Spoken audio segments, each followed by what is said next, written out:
Pravzaprav zaradi tega, ker imajo po njegovi zaslugi knjige, prve knjige, razvil je naš slovenski knjižni jezik in Slovenci zelo radi pravimo, da je kultura tista, ki nas je obdržala vsa ta stoletja v državi, ki ni bila samo naša, ker je bila pač tujerodna, vladarji so ji bili od drugod, mi smo se obdržali samo svojo kulturo in jezikom. In tu je Trubar izjemno pomemben.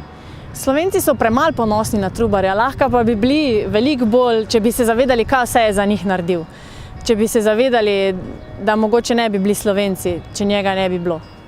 Lahko smo veseli, da ga imamo v svoji zgodovini, namreč tako svetu, tako moški, tako značajen človeški pojav, kakor je bil Primož Trubar, to je redkost tudi pri velikih narodih, kaj šele pri nas Slovencih, ki nas je danes tako malo.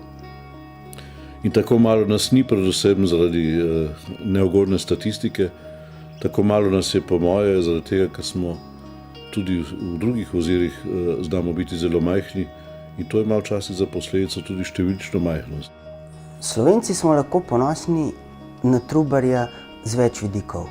Najprej z duhovnega vidika, kajti dal nam je resnično veliko zalogo zelo kvalitetnih in duhovno močnih del. Na to z jezikovnega vidika uspelo mu je vzpostaviti jezik, ki ni zadovoljeval samo potreb nekih mladih in preprostih ljudi, ampak je bil tako dovršen, da je njegova literatura primerljiva z literaturo tedanjo kateregakoli evropskega naroda. Njegova besedila so lahko brali in občudovali plemiči, meščani, vsi izobraženci. Strinjam se s to izjavo, ker večkrat slišimo, da je bil Trubar največji Slovenc.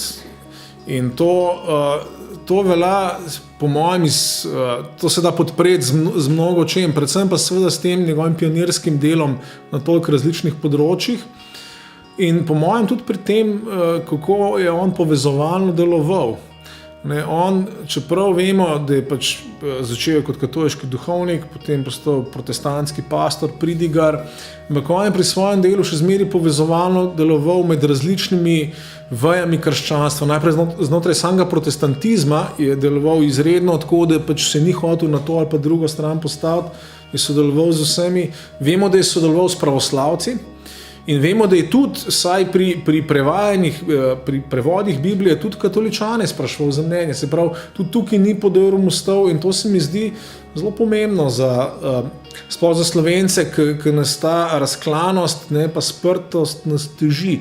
Ampak Trubar očitno ni bil, je bil drugačen tukaj.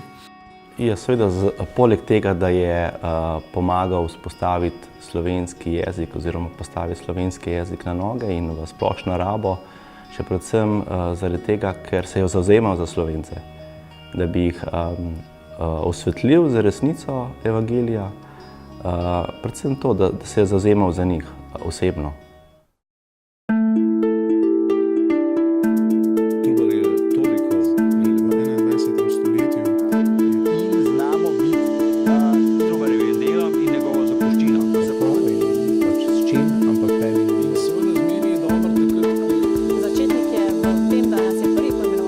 Vsak današnji